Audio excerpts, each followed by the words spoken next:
Cheguei com o primeiro vídeo de lidos de 2026, finalizando janeiro. É hora de compartilhar com vocês quais foram os livros que eu li ao longo do mês e um pouquinho das minhas impressões de leitura de cada um deles. Se você assiste os vídeos aqui do canal, né, conferiu o último vídeo de planejamentos do mês, mostrei pra vocês que eu tinha intenção de ler aí 7 livros em janeiro, e desses 7 eu consegui completar 5 leituras. Ficaram faltando aí apenas 2 livros, que são leituras que já estão em andamento, pretendo finalizar aí logo no início de fevereiro, então considero que essa primeira meta, esse primeiro planejamento do ano foi um sucesso. Então vamos lá primeiro falar um pouquinho desses livros aqui, que foram leituras concluídas. O primeiro livro que eu li, que eu finalizei em 2026, foi o livro Amora, da Natália Borges Polesso, publicado pela Dublinense. Esse livro tem essa capa aqui muito bonita. Deixa eu tirar esse trechinho aqui pra mostrar a capa toda, que eu acho ela muito bonita, adoro as cores dessa capa. Esse aqui é um livro de contos de uma autora aí brasileira. É um livro que a autora vai tentar trazer aqui histórias, todos os contos tratam de histórias aí com relações entre mulheres, então amor entre mulheres. Os contos são divididos aí, né, em 2 grupos aqui, são contos um pouco maiores e contos mais curtos, e tem também alguns contos extras que saíram nessa edição aqui. É um livro super premiado, né, já venceu vários prêmios aí, esse trechinho aqui fala justamente sobre isso, né, venceu o prêmio Jabuti, venceu o prêmio Açorianos e o prêmio Ages, enfim. Então assim, foi super premiado, muito comentado no meio literário, né? Tava na minha lista de desejados há bastante tempo. E eu peguei pra ler esse livro aqui, comprei esse livro esse ano, inclusive, por causa de uma leitura conjunta que eu fiz com a Dalma, do Gira Trinco. Então, se você não viu essa resenha ainda, aproveita pra conferir. Tá disponível aqui no canal, na partezinha de collabs, ou então você pode entrar lá no canal do Adalma pra conferir. A gente conversou bastante sobre esse livro, mas só pra trazer um pequeno comentário aqui, eu gostei bastante da leitura.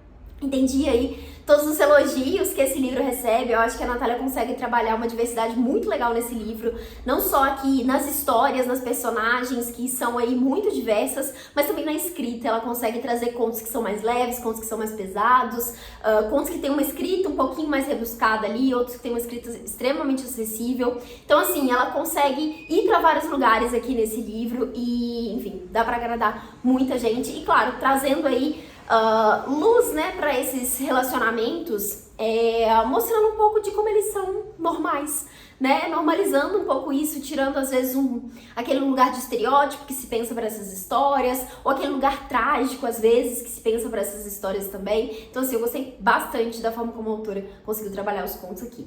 Confiram a resenha, vou deixar linkado aqui em cima ou no box de descrição para vocês assistirem. Daí o segundo livro que eu terminei em janeiro foi o livro Vida de Dante, do Giovanni Boccaccio, publicado pela Penguin Companhia, com tradução, introdução e notas do Pedro Falheiros. Esse é um livro que ele é super curtinho, e é uma espécie de biografia, né, que o autor vai fazer aí sobre o Dante. E eu gostei bastante, foi uma introdução para esse preparativo de ler a Divina Comédia, que vai chegar em um momento. E aqui o autor vai falar um pouquinho sobre a vida do Dante mesmo, óbvio, é o título do livro, mas assim, sobre detalhes ali da história dele, mas também sobre a obra. Eu achei super interessante entender um pouquinho aqui de como foi a escrita, né, da Divina Comédia. O Dante não chegou a ver a obra completa, né, todos os cantos juntos ali publicados antes de morrer. Inclusive, quando ele morreu, tinha-se entendido que os últimos cantos não tinham sido escritos, né, foram perdidos, enfim, eles foram encontrados depois de um tempo. Então gostei bastante dessa história e também fiquei bem curiosa para poder ler a Divina Comédia e depois retomar esse livro aqui, conhecer um pouco mais sobre a história do Dante para entender um pouco desses paralelos que a obra dele tem com a vida, né? Então já me deixou bem interessada nesse sentido. Aqui na introdução o tradutor, né, fala um pouquinho sobre as questões desse texto do autor, né, algumas questões sobre veracidade das informações que ele passa aqui, né, tem uma descrição que ele faz da aparência do Dante aqui, que é justamente a conhecida, aquela imagem que a gente vê assim dele com um narigão, assim, que parece que depois foi descoberto que não é exatamente a forma como ele era. Enfim, então ele traz alguns contrapontos aqui no início, achei legal também ler essa introdução, mas com certeza é um livro que eu quero voltar a ler aí, seja em paralelo com a Divina Comédia, depois que fizeram a leitura de Divina Comédia, mas gostei de ter feito aí essa leitura mais introdutória.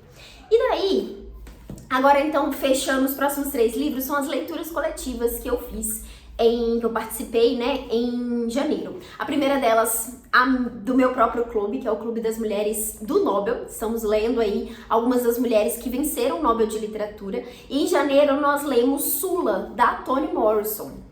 E assim, eu gostei bastante desse livro, foi uma experiência muito boa. Eu tava com um certo receio de ler esse livro, porque eu já tinha ouvido alguns comentários, assim, não muito positivos. Mas eu gostei, eu acho que é um livro que é muito marcante, ele traz cenas bem impactantes, assim, como eu acho que acontece na maioria dos livros da Toni Morrison. Mas tive algumas ressalvas, assim, eu senti falta de um desenvolvimento maior do que se foi dito aqui como a parte central do livro. Aqui a gente vai acompanhar a história. Aí é isso, na sinopse aqui, a gente entende que a história vai ser sobre a amizade de 2 mulheres, que é a Sula e a Nell. E de fato, esse é o eixo central da narrativa. Mas a gente tem tantas outras coisas aqui que acontecem, é um livro curto e a amizade delas acaba não tendo um desenvolvimento tão extenso assim, sabe? Então foi um dos pontos assim que me decepcionou dentro da história. Mas aqui a gente vai ver essas duas, no início aqui meninas, né, depois mulheres, mas que têm vidas aí muito diferentes, né? Enquanto a Sula tem ali, ela vive numa casa em que a mãe, a avó vivem sozinhas ali, né? A casa só tem mulheres e são mulheres mais livres, mais transgressoras. A Nell tem uma mãe ali que é super rígida, né? Que tá realmente querendo seguir todas as regras ali. Então a gente tem esse paralelo, né? Entre essas duas mulheres. Cada uma delas está dentro da comunidade ali em que elas moram de uma forma completamente diferente e a gente vai acompanhar algumas evoluções da vida das duas. E em paralelo a isso a gente vai conhecendo outras personagens, né? Acho que principalmente outras mulheres, como a mãe da Sula, que é a Hannah, a avó dela, que é a Eva, que são personalidades aqui muito importantes dentro da história. E também outros personagens aqui, alguns personagens masculinos também. Ela traz um pouco dessa questão aqui do trauma com a guerra, que é inclusive um ponto de partida aqui, né, no início da história. Fala bastante também sobre essa questão do espaço, né, como que essas pessoas ocupam o espaço, como que os espaços se invertem ali de acordo com as relações que vão sendo criadas, da importância que se dá para certos lugares ali. Enfim, eu gostei da leitura. A Toni Morrison tem uma escrita realmente muito forte, assim, é muito bonita em vários momentos, mas trata de assuntos muito brutais, assim, né? E ela realmente não hesita em jogar essas coisas ali pra gente ao longo do livro, né? Então, foi uma ótima experiência, com algumas pequenas ressalvas aí que foram muito mais relacionadas à expectativa do que qualquer outra coisa. Eu só esqueci de comentar, né? Esse livro aqui sai pela Companhia das Letras e tem tradução da Débora Landsberg. Tá aqui. Daí, eu finalizei a leitura do Clubinho Expresso dos Leitores, da Duda Menezes, que a gente estava lendo o livro A Casa da Escuridão Eterna, do Riley Sager, publicado pela Dark Side e com tradução do Daniel Bonisso. Esse livro aqui é um livro de mistério, terror aí, em que temos a personagem principal, que é a Maggie, que ela é uma designer de interiores. Ela começa a história narrando aqui, ela já é adulta. E ela tem um grande trauma ali na vida dela, que é o seguinte: quando ela era criança, aos 5 anos, os pais dela compraram uma casa, que é essa casa aqui, uma casa gigante ali, que já tinha uma história meio esquisita, alguns acontecimentos ali, então ela estava muito barata, né? O pai conseguia pagar pela casa ali.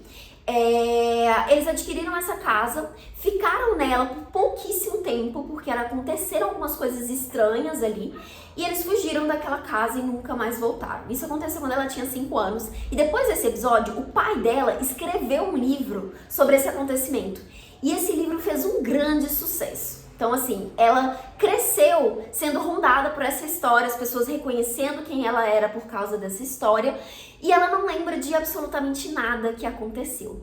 Então, aqui no livro, a gente vai ter esse paralelo desse momento presente, em que ela tá retomando essa casa por causa de alguns acontecimentos ali, e alternando ali, a gente vai ler também o livro que o pai dela escreveu contando o que foram esses acontecimentos ali aterrorizantes que fizeram eles sumirem, eles fugirem daquela casa. Então a história vai alternando entre esses dois momentos. E assim, gente, é aquele livro que te prende, que você fica assim, meu Deus, o que tá acontecendo? O que vai acontecer? No início eu até achei que eu ia ficar com um certo medinho, principalmente porque é uma coisa que tá relacionada com casa, né? Então várias coisas esquisitas acontecendo na casa. Eu falei, nossa, se eu estiver lendo sozinha em casa isso aqui, qualquer coisa que eu escutava eu ficava meio assustada. Mas até que não foi tanto assim, porque eu acho que a coisa foi ficando um pouco mais exagerada ali do que eu esperava. Mas ao mesmo tempo fui ficando muito curiosa para entender o que ia acontecer na história. Gostei dessa alternância entre o presente e o livro do pai dela ali, porque eu acho que fluiu muito bem aqui na história, não ficou cansativo em momento nenhum e gerava essa curiosidade ali pelos dois momentos, sabe? Pra ver o que ia acontecer nos dois momentos. Não consegui pensar em nada assim do que seria o desfecho da história, fiquei bem surpresa com o que o autor trouxe aqui. E foi aquela surpresa positiva de que legal, isso aqui ficou muito bom.